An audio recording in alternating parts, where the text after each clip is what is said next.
بسم اللہ الرحمن الرحیم الحمد للہ رب العالمین والعاقبۃ للمتقین والصلاة والسلام علی اشرف الانبیاء والمرسلین وعلی آلہ واصحابہ اجمعین اما بعد۔ ہمارا جو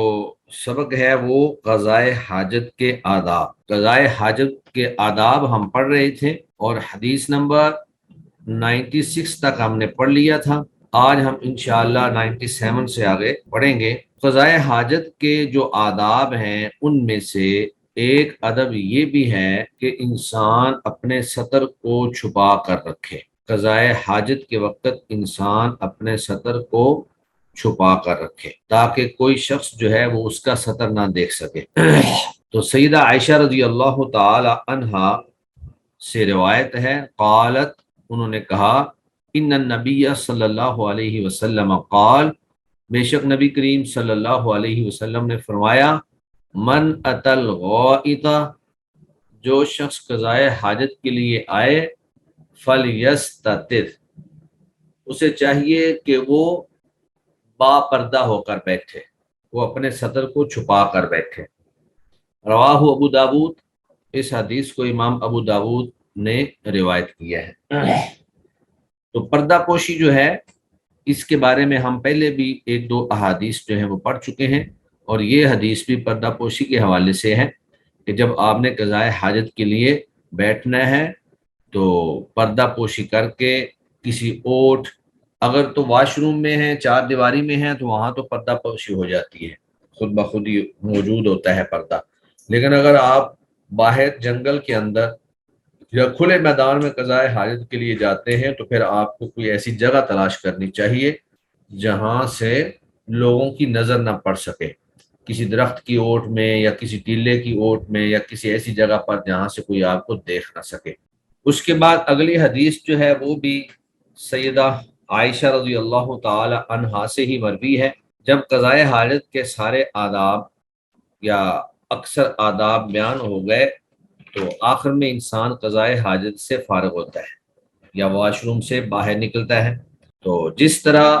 قضائے حاجت کے لیے بیت الخلاء میں داخل ہونے کی دعا ہے جو ہم اس سے پہلے پڑھ چکے ہیں شروع میں، اللہم انی اعوذ بک من الخبث والخبائث، تو اسی طرح قضائے حاجت سے فراغت کے بعد بھی دعا جو ہے وہ پڑھی جاتی ہے، اور یہ دعا اللہ کے نبی صلی اللہ علیہ وسلم پڑھا کرتے تھے۔ وعنہا، اور سیدہ عائشہ رضی اللہ تعالی عنہا سے ہی روایت ہے، ان النبی صلی اللہ علیہ وآلہ وسلم، بے شک نبی کریم صلی اللہ علیہ وآلہ وسلم، کانا تھے، اذا خرجا، جب نکلتے، من الغائط، بیت الخلاء سے، تو قال، آپ فرماتے، غفرانک، اے اللہ میں تجھ سے بخشش طلب کرتا ہوں۔ اخرجہ الخمسہ، اس حدیث کو ائمہ خمسہ نے روایت کیا ہے، 5 ائمہ نے روایت کیا ہے، اور صححہ ابو حاتم والحاکم، اور اس کو امام ابو حاتم اور امام حاکم نے صحیح قرار دیا ہے۔ اب غفرانہ کا جو ہے، اصل میں یہ جو لفظ ہوتا ہے یہ ہوتا ہے اللہم انی اسألک غفرانک، اے اللہ میں تجھ سے تیری بخشش کا سوال کرتا ہوں۔ تو یہاں پر قضائے حاجت سے فارغ ہونے کے بعد بخشش کا سوال کرنے کا کیا مطلب ہے؟ تو اہل علم بیان کرتے ہیں کہ چونکہ انسان کو ہر وقت اللہ رب العزت کا ذکر، اللہ رب العزت کی یاد اور اسی طرح اذکار کے اندر ہر وقت انسان کو مشغول رہنا چاہیے، لیکن جب انسان واش روم میں چلا جاتا ہے تو واش روم میں یہ چیزیں وہ ادا نہیں کر سکتا، اللہ کا ذکر جو ہے وہ ادا نہیں کر سکتا۔ تو گویا کہ یہ ایک اس بات پر بخشش طلب کی جا رہی ہے کہ یا اللہ، واش روم کے اندر جو میرا اتنا وقت جو ہے وہ بغیر ذکر الہی کے گزر چکا ہے اور وہ وقت گویا کہ ضائع ہو گیا ہے، میں اس پر تجھ سے بخشش کا سوال کرتا ہوں۔ تو یہ اس اعتبار سے بہت ہی عظیم دعا ہے کہ تھوڑا سا وقت جو ہے وہ بھی خالی نہیں گزرنا چاہیے۔ تو آپ صلی اللہ علیہ وآلہ وسلم چونکہ قضائے حاجت کے دوران ذکر الہی نہ کر پاتے تھے تو یہ وقت خالی گزرنے پر بھی آپ اللہ تعالی سے استغفار کرتے ہیں۔ تو اس حدیث سے ہمیں جو باتیں معلوم ہوتی ہیں وہ ایک تو ہمیں یہ ادب معلوم ہوتا ہے جو سنت سے ثابت ہے کہ بیت الخلاء سے نکلتے وقت آپ کو یہ دعا پڑھنی چاہیے غفرانک۔ دوسری بات یہ بھی ہے کہ مغفرت جہاں گناہوں پر رب تعالیٰ کی ستاری کے معنی کو شامل ہے، وہیں گناہوں سے درگزر فرمانے کے معنی کو بھی شامل ہے۔ یعنی ایک تو ہے گناہوں پر پردہ پوشی کرنا، اور دوسرا ہے کہ گناہوں کو معاف کر دینا۔ یہ دونوں چیزیں جو ہیں یہ مغفرت کے اندر آتی ہیں۔ اسی طرح قضاء حاجت کے آداب میں سے جو پیچھے احادیث گزری ہیں ان میں اس بات کا تذکرہ تو موجود تھا کہ ڈیلے استعمال کریں، لیکن ان ڈیلوں کی تعداد کتنی ہو یہ بات ان احادیث کے اندر واضح نہیں تھی۔ اس لیے حافظ ابن حجر رحمہ اللہ نے الگ سے یہ حدیث بیان کر کے ڈیلوں کی تعداد بھی متعین کر دی ہے حدیث کی روشنی میں، کہ جب آپ نے ڈیلے استعمال کرنے ہیں تو آپ نے کتنے ڈیلے جو ہیں وہ استعمال کرنے ہیں۔ تو نبی مکرم صلی اللہ علیہ وآلہ وسلم کی اس حدیث مبارکہ سے یہ معلوم ہوتا ہے کہ کم از کم 3 ڈیلے جو ہیں وہ استعمال کیے جائیں۔ تو اگر 3 سے کم استعمال کیے جائیں گے تو آپ کو مکمل طور پر طہارت جو ہے وہ حاصل نہیں ہوگی۔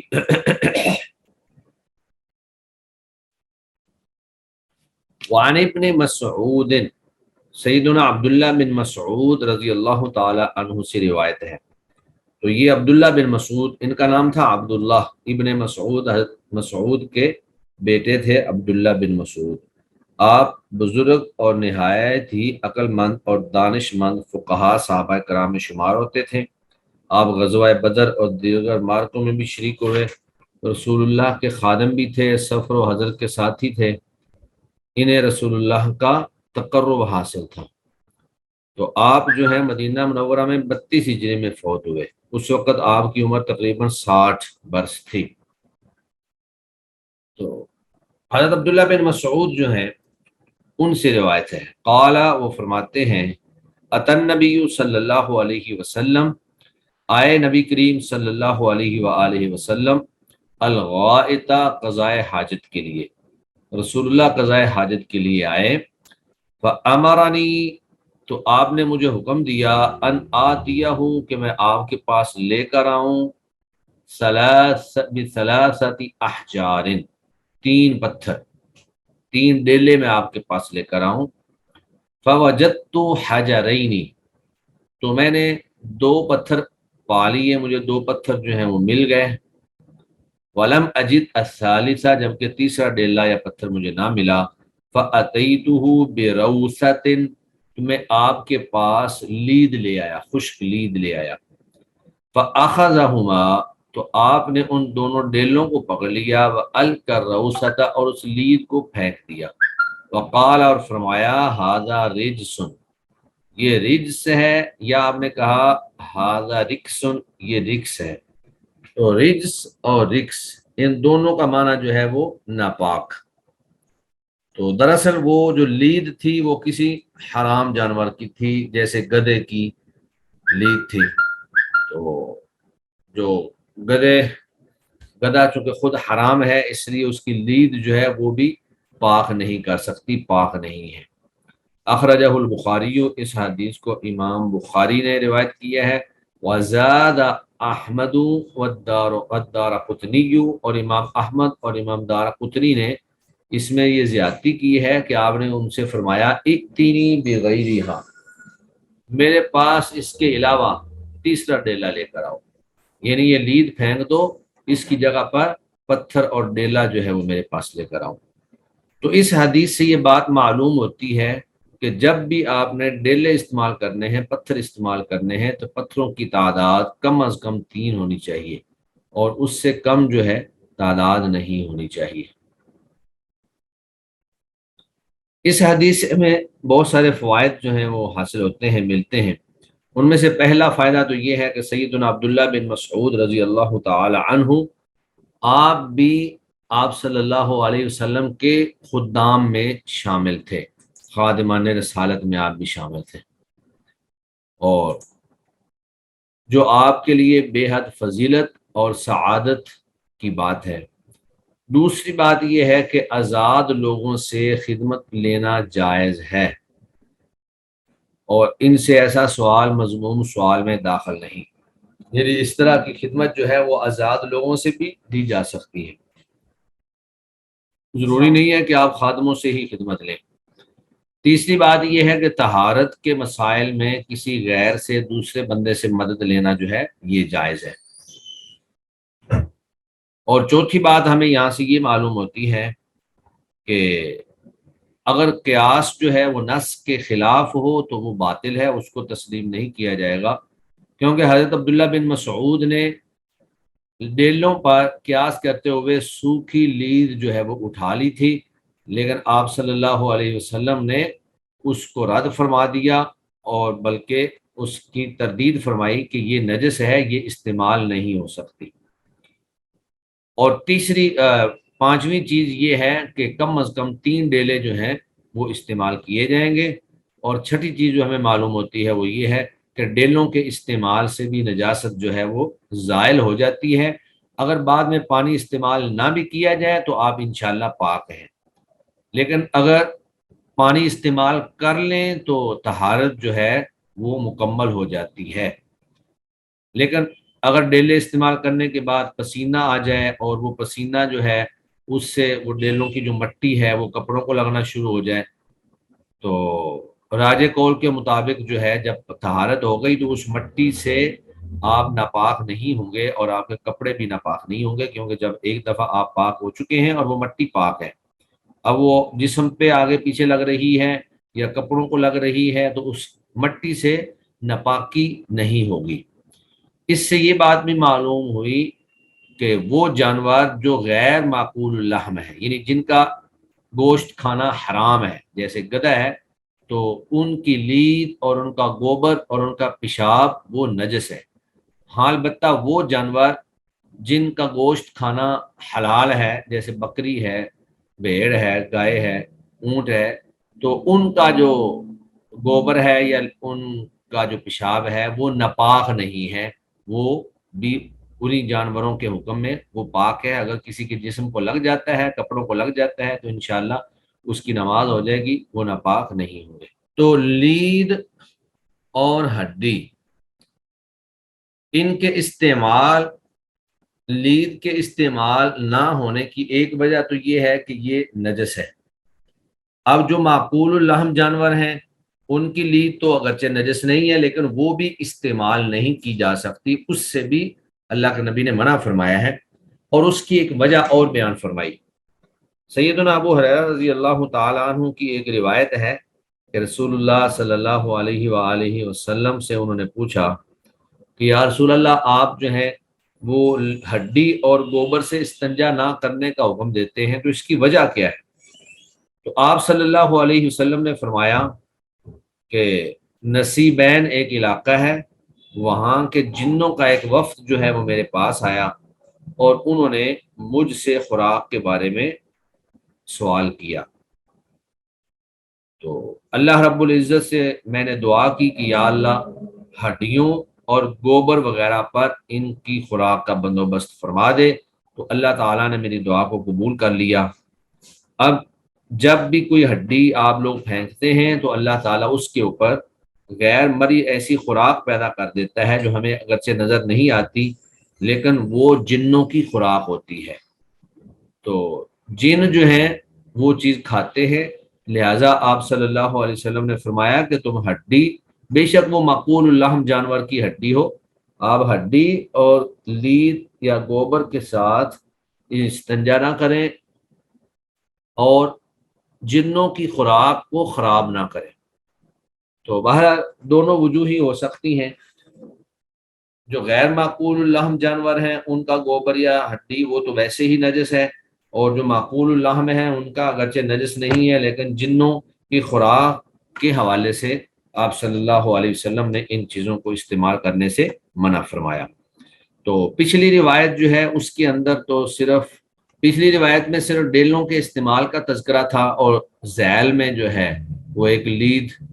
کا تذکرہ بھی آ گیا، لیکن یہ حدیث جو ہے اس کے اندر بڑی صراحت اور وضاحت کے ساتھ آپ صلی اللہ علیہ وسلم نے منع فرمایا ہے کہ ہڈی اور لید سے استنجا کرنا منع ہے۔ سیدنا ابو ہریرہ رضی اللہ تعالی عنہ کی روایت ہے، وعن ابی ہریرہ رضی اللہ عنہ، ابو ہریرہ رضی اللہ تعالی عنہ سے روایت ہے، انہوں نے کہا ان رسول اللہ صلی اللہ علیہ وسلم، بے شک رسول اللہ صلی اللہ علیہ وآلہ وسلم نے نہا، منع کیا، ان نستنجا کہ استنجا کیا جائے، بے عظم کسی ہڈی کے ساتھ، او روثن یا لید کے ساتھ، وقال اور فرمایا انہما لا یطہران کہ یہ دونوں چیزیں جو ہیں یہ کسی کو چیز کو نجاست کو پاک نہیں کرتی ہیں، اور اس حدیث کو امام دارقطنی نے روایت کیا ہے اور اس کو صحیح قرار دیا ہے۔ تو اب اس کی وجہ جنوں کی خوراک ہو یا اس کی وجہ ان کا ناپاک ہونا ہو، دونوں حالتوں میں ڈیلے استعمال کر سکتے ہیں، پتھر مٹی کے ڈیلے ہوں یا پتھر ہوں یا اسی طرح کوئی ایسی چیز ہو جو ان کے قائم مقام ہو، لیکن آپ لید یا ہڈی جو ہے اس سے استنجا نہیں کر سکتے۔ اس کے بعد پھر ایک نیا مسئلہ جو ہے وہ یہاں پر بیان کیا گیا ہے کہ قضائے حاجت کے آداب میں سے ایک ادب یہ بھی ہے کہ آدمی پیشاب کے چھینٹوں سے بچ کر جو ہے وہ پیشاب کرے اور قضائے حاجت کرے، ایسی جگہ جو ہے وہ منتخب کرے۔ اگر تو واش روم میں ہے تو آج کل ٹوائلٹ بہت اچھے بنے ہوتے ہیں، اس میں تو چھینٹوں کا خیر خدشہ نہیں ہوتا ہے، لیکن اگر باہر کھلے میدان کے اندر وہ قضائے حاجت یا پیشاب کر رہا ہے تو ایسی جگہ کا انتخاب کرے جہاں سے چھینٹے اڑ کر جو ہے اس کے کپڑوں پر یا اس کے جسم پر نہ پڑے۔ پیشاب کے چھینٹے جو ہیں یہ عذاب قبر کا باعث ہے، وہ جس طرح کہ ایک حدیث مشہور حدیث ہے کہ اللہ کے نبی صلی اللہ علیہ وآلہ وسلم جو ہیں وہ قبروں کے قبرستان کے پاس سے گزرے تو آپ نے دیکھا کہ دو قبر والے جو ہیں ان کو عذاب ہو رہا ہے، تو آپ نے صحابہ سے کہا کہ یہ آپ کو وحی کے ذریعے بتا دیا گیا، تو صحابہ کو آپ نے بتایا کہ یہ جو قبر والے ہیں ان دو قبر والوں کو عذاب ہو رہا ہے، اور یہ کسی بڑے جرم یا بڑے گناہ میں ان کو عذاب نہیں ہو رہا، ان میں سے ایک شخص جو ہے وہ چغل خور تھا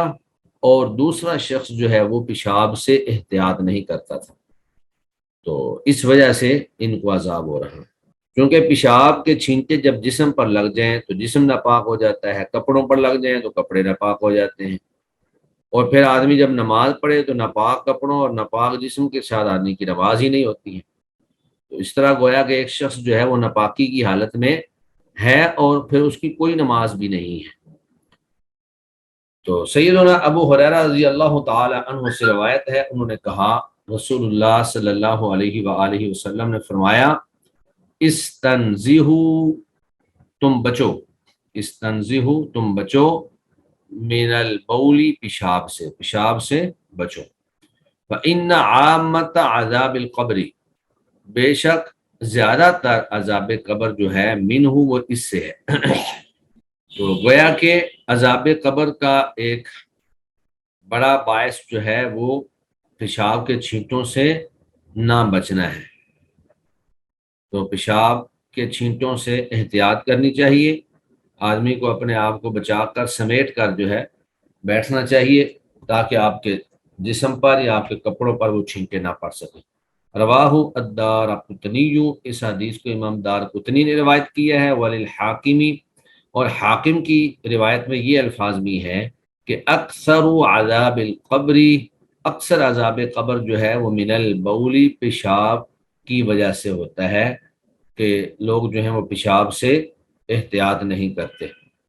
وہو صحیح الاسناد، اور یہ روایت جو ہے صحیح سند والی ہے۔ تو اس حدیث سے ہمیں جو باتیں معلوم ہوتی ہیں وہ یہ ہے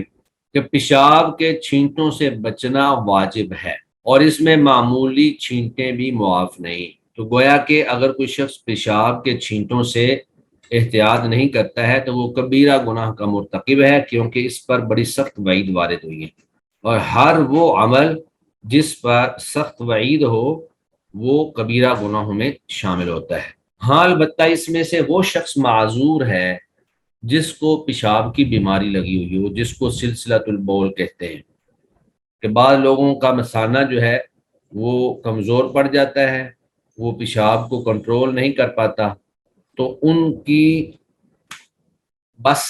سے باہر ہو جاتا ہے کام، یعنی آؤٹ آف کنٹرول ہو جاتا ہے کہ پیشاب کر کے جب وہ اٹھیں تو اس وقت بھی پیشاب کے قطرے جو ہیں وہ اپنے آپ بغیر آمد کے، بغیر ارادے کے اپنے آپ جو ہیں وہ خارج ہوتے رہتے ہیں۔ تو ایسا شخص جو ہے وہ معذور ہے، یعنی اس پر اس کا کنٹرول نہیں ہے، وہ اس کا مکلف نہیں ہے، اور جس چیز پر انسان کا کنٹرول نہ ہو اس میں وہ انسان معذور ہوتا ہے، اور اللہ تعالیٰ جو ہے وہ معاف کرنے والے ہیں۔ اسی طرح اس حدیث سے یہ بات بھی ثابت ہوئی کہ قبر کے اندر عذاب ہوتا ہے، یعنی عذاب قبر کا ثبوت بھی اس حدیث سے ہمیں ملتا ہے، اور اس کے علاوہ بھی بے شمار احادیث قرآن و سنت کی متعدد نصوص جو ہیں وہ اس پر دلالت کرتی ہیں کہ عذاب قبر بھی ثابت ہے۔ اور اسی طرح آپ صلی اللہ علیہ وآلہ وسلم کی اپنی امت کے لیے دنیا اور آخرت کی خیر خواہی ثابت ہوتی ہے کہ آپ اپنی امت کے لیے کتنے بے حد حریص تھے کہ آپ نے اپنی امت کو ہر اس عمل سے بچنے کی سخت تاکید فرمائی جو انہیں دنیا یا آخرت میں نقصان دے سکتا ہو، ہر اس عمل سے آپ صلی اللہ علیہ وسلم نے منع فرما دیا۔ اس کے بعد پھر قضاء حاجت کے آداب میں سے ایک ادب یہ بھی ہے کہ جب آپ قضاء حاجت کے لیے بیٹھیں تو بائیں پاؤں پر آپ کا وزن ہونا چاہیے اور دائیں ٹانگ جو ہے وہ کھڑی ہو۔ کھڑی کا مطلب یہ ہے کہ اس پر وزن نہ ہو، یعنی آپ ایک جانب جھک کر، بائیں جانب جھک کر بائیں ٹانگ کے اوپر جب بیٹھ جائیں گے تو دائیں ٹانگ جو ہے وہ بیٹھے بیٹھے ہی گویا کہ ایسی ہوگا جیسے وہ کھڑی ہے۔ تو اس کا اہل علم نے یہ بیان کیا ہے کہ معدہ جو ہے وہ انسان کا بائیں جانب ہوتا ہے، تو جب آدمی بائیں جانب دباؤ ڈالتا ہے تو اس سے قضاء حاجت جو ہے وہ آسانی سے ہو جاتی ہے اور فضلہ جو ہے وہ سہولت کے ساتھ خارج ہو جاتا ہے، اگرچہ یہ حدیث ضعیف ہے۔ وعن سراقہ بن مالک، حضرت سراقہ بن مالک سے روایت ہے، تو یہ سراقہ بن مالک بن جوشم مدلجی یہ وہی ہیں کہ جب ہجرت کے موقع پر آپ صلی اللہ علیہ وآلہ وسلم جب مکہ سے نکل گئے تو اہل مکہ نے یہ اعلان کر دیا کہ جو بھی آپ صلی اللہ علیہ وسلم کو زندہ یا مردہ پکڑ کر لائے گا تو اس کو 100 اونٹ جو ہے وہ انعام دیا جائے گا۔ تو حضرت سراقہ جو ہیں یہ بھی انعام کے لالچ میں آپ کے تعاقب میں نکلے، اور ان کا گھوڑا جو ہے وہ آپ صلی اللہ علیہ وسلم کے سب سے قریب پہنچ گیا، اور یہ واقعہ معروف ہے کہ جب وہ قریب پہنچا تو زمین میں اس کے پاؤں دھنس گئے۔ انہوں نے اللہ کے نبی سے معذرت طلب کی اور دعا کے لیے کہا کہ آپ اللہ سے دعا کریں، تو اللہ کے نبی نے دعا کی تو وہ گھوڑا جو ہے وہ نکل آیا۔ انہوں نے پھر ایک حملہ کیا، پھر 2-3 دفعہ اس طرح ہوا، آخر کار جو ہے یہ امان لے کر وہاں سے واپس چلے گئے، اور انہوں نے وعدہ کیا کہ میں اب دوبارہ جو ہے وہ کسی کو اس طرف نہیں آنے دوں گا، یعنی اگر کوئی آیا تو میں اس کو کہوں گا جی میں ادھر سے دیکھ کر آ گیا ہوں، آپ ادھر نہ جائیں۔ تو یہ وہی سراقہ بن مالک ہیں، لیکن پھر اللہ رب العزت نے ان کو ایمان کی دولت سے بہرہ مند فرمایا اور یہ مسلمان ہو گئے۔ تو حضرت سراقہ بن مالک فرماتے ہیں کہ علمنا رسول اللہ صلی اللہ علیہ وسلم، کہ ہمیں اللہ کے نبی نے سکھایا فی الخلاء، بیت الخلاء میں بیٹھنے کا طریقہ، اور وہ یہ ہے کہ ان نقعد علی الیسری، کہ ہم بائیں ٹانگ پر بیٹھیں، وننصب الیمنی، اور دائیں کو کھڑا رکھیں۔ تو بہرحال اس میں بھی کوئی حکمت ہو سکتی ہے۔ تو شارح لکھتے ہیں کہ یہ حدیث جو ہے چونکہ ضعیف ہے لہذا یہ حدیث ہمارے لیے حجت نہیں ہو سکتی۔ ہاں البتہ اگر کوئی شخص بیٹھتے وقت اس طرح بیٹھنے میں راحت محسوس کرتا ہے تو وہ اس انداز میں بیٹھ جائے، ورنہ جس انداز میں بھی اس کو سہولت ہو، جس انداز میں بھی اس کے لیے آسانی ہو وہ بیٹھ سکتا ہے۔ یہ حدیث جو ہے چونکہ ضعیف ہے تو ضعیف ہونے کی بنا پر ہمارے لیے ضروری نہیں ہے کہ ہم اس پر عمل کریں۔ اسی طرح یہ اگلی حدیث عیسیٰ بن یزداد ان سے روایت ہے، وہ اپنے باپ سے روایت کرتے ہیں، یزداد سے روایت کرتے ہیں۔ اگرچہ یہ حدیث بھی ضعیف ہے، لیکن اس کی جو حکمت ہے وہ اس سے پہلے صحیح حدیث کے اندر گزر چکی ہے کہ پیشاب سے بچنا چاہیے، پیشاب کے قطروں سے بچنا چاہیے۔ تو صحیح حدیث جو ہے اس کو دیکھ کر آپ اس پر عمل کریں گے۔ وعن عیسیٰ بن یزداد، عیسیٰ بن یزداد سے روایت ہے، وہ اپنے باپ سے روایت کرتے ہیں، انہوں نے کہا رسول اللہ صلی اللہ علیہ وسلم نے فرمایا، اذا بال، جب پیشاب کرے، احدکم، تم میں سے کوئی ایک، فلینتر، بس چاہیے کہ وہ جاڑے، ذکرہ، اپنے ذکر کو، ثلاث مرات، 3 مرتبہ۔ رواہ ابن ماجہ بسند ضعیف، اس کو امام ابن ماجہ نے ضعیف سند کے ساتھ جو ہے روایت کیا ہے۔ تو اس کا مقصد یہ ہے کہ بساؤ کا جب آدمی پیشاب کرتا ہے تو پیشاب کے کچھ قطرے جو ہیں وہ پیشاب کے نالی کے اندر موجود ہوتے ہیں، ابھی تک وہ خارج نہیں ہوتے،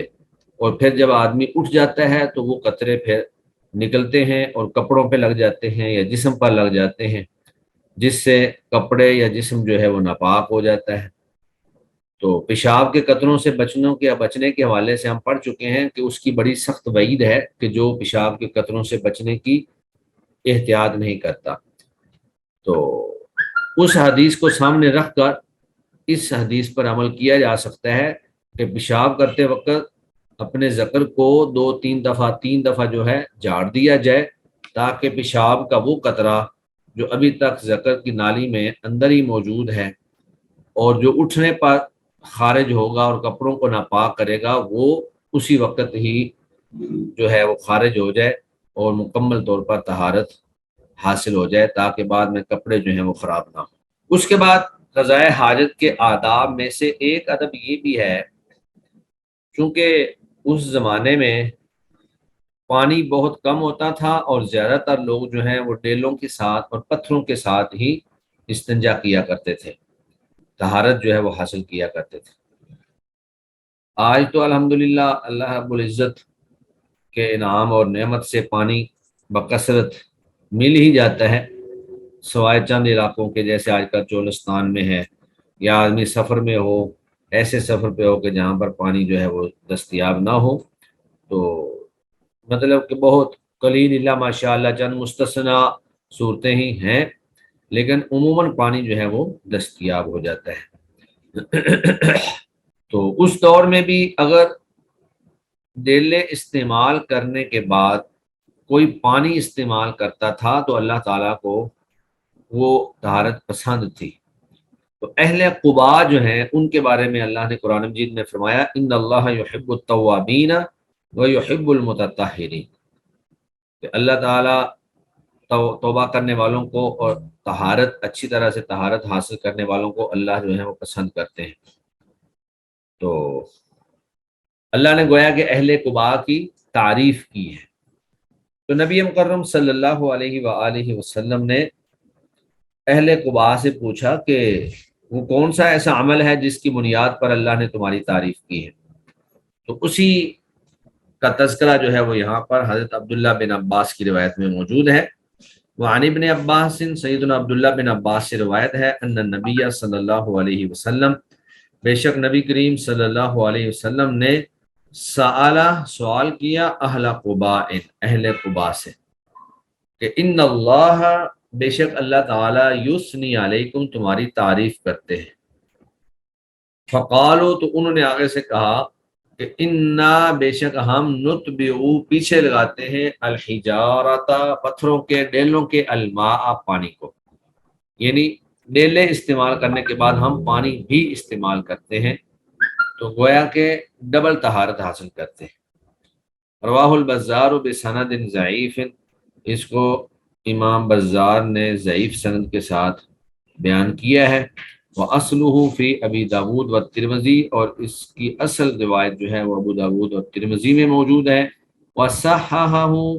اور اس کو صحیح قرار دیا ہے ابن خزیمہ نے، من حدیث ابی ہریرہ، ابو ہریرہ کی حدیث سے۔ تو گویا کہ اوپر والی حدیث تو ضعیف تھی، لیکن اسی کی تائید میں ایک صحیح حدیث بھی موجود ہے جو ابو ہریرہ کی ہے،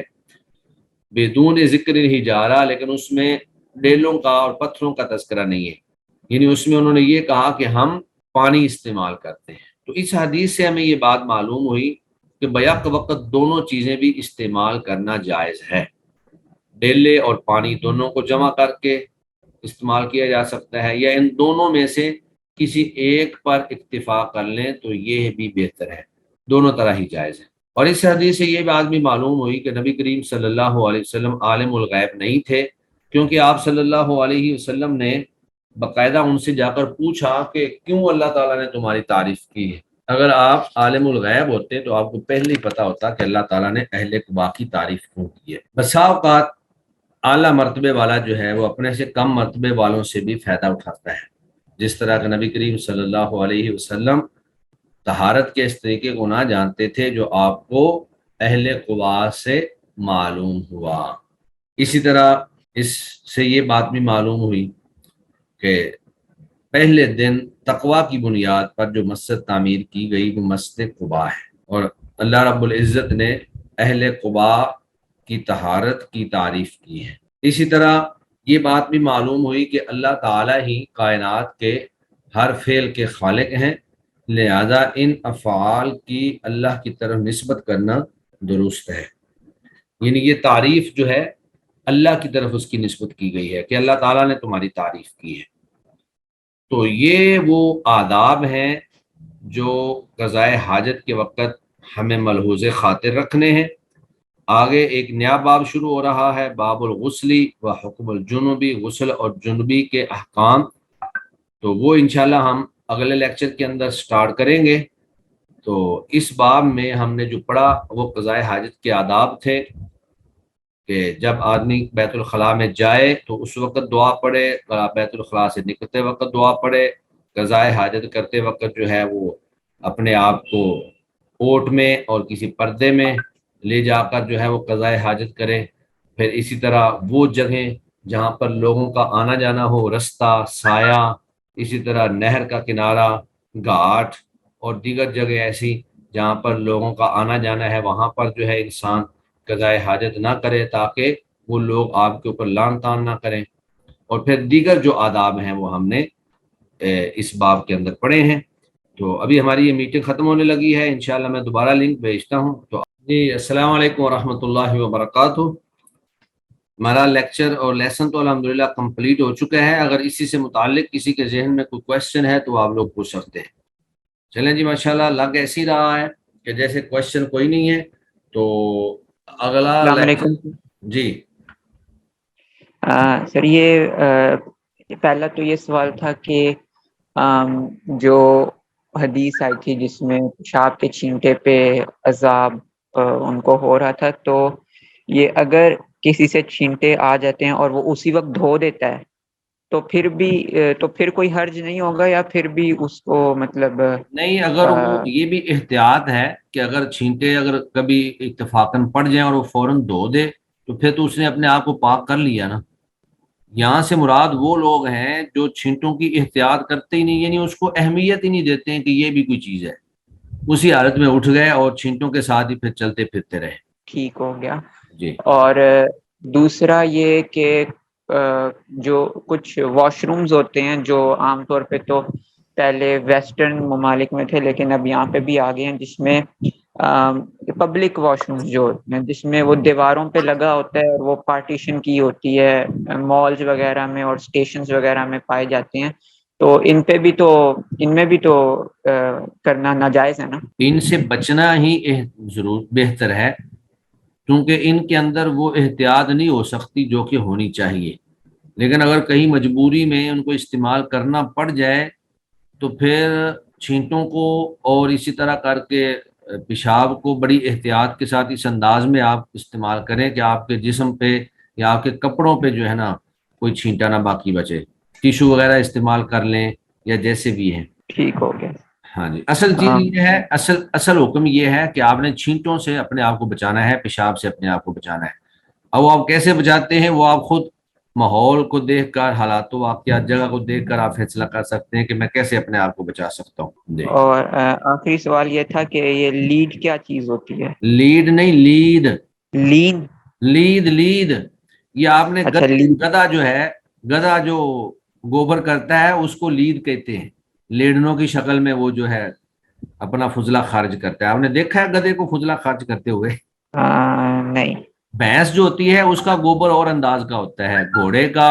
گھوڑا ہو گیا، اسی طرح گدھا ہو گیا، تو یہ جو ہے نا ان کے گوبر کو لید کہتے ہیں، یہ اور انداز کا لیڈ، ہوتا ہے۔ بکریاں وغیرہ جو ہیں وہ مینگنیاں کرتی ہیں، وہ اور شکل کی ہوتی ہیں، تو گھوڑے ٹھیک، اور گدھے کے فضلے کو لید کہا جاتا ہے۔ ٹھیک ہے سر، جزاک اللہ۔ جی جی، اور کسی کے پاس کوئی کوشچن؟ چلیں جی ہم کلاس کلوز کرتے ہیں۔ سبحانک اللہم و بحمدک، اشہد ان لا الہ الا انت، استغفرک و اتوب الیک۔ السلام علیکم ورحمۃ اللہ وبرکاتہ۔